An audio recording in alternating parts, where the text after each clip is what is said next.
last week when we covered that lady going into Crow Park, we saw Dr. Al-Qadri and the nice face of Islam which really suits us very well, very nice. expressing itself. And when we see Al-Qadri on RT, he's always very measured, kind, inclusive. So he's and he ran into Philip Dwyer last week. For apostasy. What's the penalty for apostasy in Islam? In Islam, there is no penalty for apostasy. Okay, that's lie number one. That's lie number one. No. Okay. What age? Who I've no real like for Philip Dwyer. I've no real dislike for him either, but it just doesn't do it for me. But I respect what he does, and I respect what he's done to bring certain issues to light in Ireland, and he has to be respected and valued for that, at least in my mind. Yeah. And we saw Philip put questions to Al-Qadri, what was Aisha 6 when she was married to Muhammad, and was she 9 when she consummated the marriage? And difficult questions for Islam. And Al-Qadri lied through his teeth and invited Philip to come and talk to him and give him a tour of the mosque. But that seems to have faded. So Al-Qadri has now issued this video for Philip. And this will let us know really what these guys think of the class that Philip comes from and the underclass. And it's good that we see this because it's clear as day, and it should be worrying for people if they feel discomfortable to say this about what our Irish people, our people. It doesn't matter if they're underclass or middle class, really, or upper class. These are our people, our brothers and sisters and cousins, Irish people. And now this is how comfortable Al-Qadri has gotten, that he feels it's okay to post this type of material and not have it backfire in his face. Can you maximize that so we can see it a bit better? Yeah, I was not sure if he wanted to read his little fucking blurb. Oh, no, we'll play there. So if you just play the video. It's self-contained. All right. Shall we play? Yeah, work on it.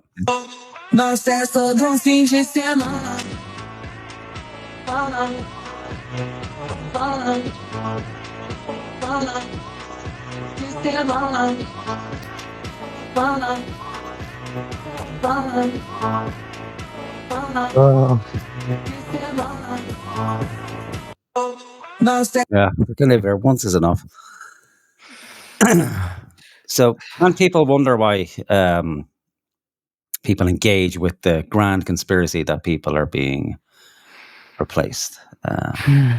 Right? This is a fucking country of Irish people, not some department of a giant multinational corporation where the only things that matter is your usefulness to the machine. And there we see the normal fucking bunch of invaders. I'm going to use that in language from now on. Fuck it.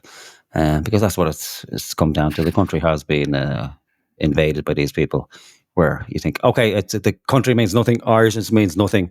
You're only now Irish if you're paying tax to the state. And then what? It gets said, oh, well, your job isn't good enough.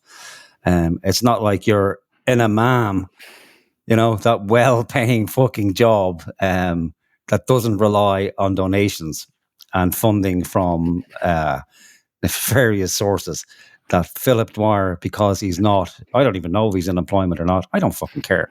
Really. It's like, since when has the defining factor of a person been that you're paying tax to the state? We don't know how Philip makes his fucking money, like if he's involved in black market or not, or if he's taking money for the state. I hope he is. I hope he takes more than he fucking can. Everybody should. Yep. Everyone should sign on at least 6 or 7 fucking times in this country. You're owed that money as form of reparations. Like, you've had your future stripped from you because of the way the state operates. The education system is fucked. If you're from an underclass community, you're doing well if you get any sort of half decent living. If you manage to get yourself out and get a fucking house, or get the luxury of having a mortgage, it's amazing. It's almost like going to the fucking moon at this stage. And then to have someone like this fucking guy who is a blow-in Really. Granted, he's here 20 years and he has Irish citizenship. I don't fucking care, man. I don't fucking care. I don't care if you're brown, pink, blue, yellow, Muslim, Protestant, Catholic. Fuck you. That's disgusting behavior. And that's only a few steps away from these people need to be gotten rid of. And what happens in Islam when you can't pay the tax, Mr. Al-Qadri?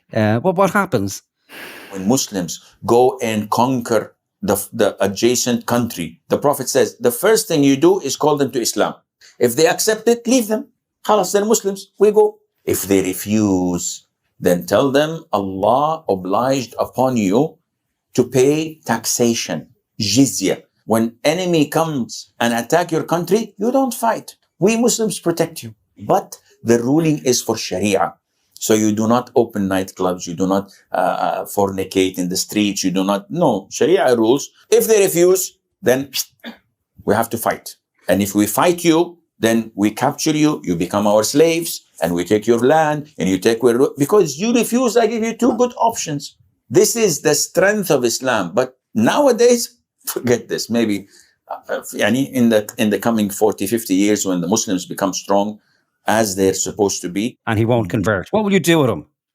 Well, what do you say in your private meetings when it's for your fucking parishioners? Or for the Ummah? What do you tell them to do with Christians when they won't pay the jizya? Isn't it? Let me see that in the videos of your fellow travelers when they think nobody else is watching outside of their inner circle. What do they say? Even your cousin across the water in the UK, what's that fat fucking retard's name in the UK? I can't remember his name, but it will come to me shortly. It's not great in the middle of a rant to forget somebody's name. Continuity isn't great. Just at the Quran, you will get the indication that you can have sexual intercourse with a 5-year-old.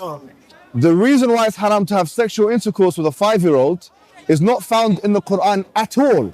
If you just read the Quran, it is halal. It would be halal to have sexual intercourse with a 5-year-old. Chapter 65, verse 4. Allah subhanahu wa ta'ala tells us who you can divorce and who you cannot divorce. And then he says, وَاللَّائِ لَمْ يَحِدْنَ. وَاللَّائِ لَمْ يَحِدْنَ. And the ones who had never been pubescent before. And by the way, this is very important, yeah? I want all Muslims to be aware of this. The reason why we don't have sexual intercourse with 5-year-olds and 6-year-olds and 7-year-olds or whatever is not because of puberty.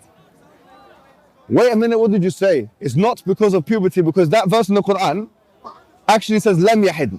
They never had puberty before. You can't go around that. The Quran doesn't say anywhere in the Quran that the woman has to be pubescent. I dare you to find one verse in the Quran where it says you're not allowed to marry someone based on harm, or you're not allowed to have sexual intercourse based on harm, or you're not allowed to marry someone based on puberty. Get me one verse in the Quran which says the woman has to be pubescent. No. You know in the Quran it says, حُرِّمَتْ عَلَيْكُمْ أُمَّهَاتُكُمْ. It says you're not allowed to marry your mum. It says you're not allowed to marry your sister, your auntie. Where does it say you're not allowed to marry a prepubescent? I'm looking for one verse that you can say, you pinpoint it and say this is where it says prepubescent marriage or whatever is not allowed. So if you're Quran alone, you're steered towards pedophilia, and a severe type of pedophilia, a wife abuse, a severe type of wife abuse. But when we say it, we are Islamophobic. Stay away from Islam. But I'll edit it in.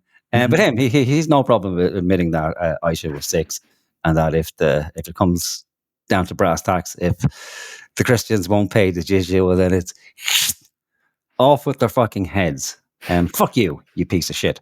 I've never bought Philip Dwyer a coffee. I'm going to buy him 10 now because of you. And I think anybody who's watching should buy Philip a coffee. But again, this will backfire on the fucker. Like, this little cadre of mongoloids, given that we're mongrels, they're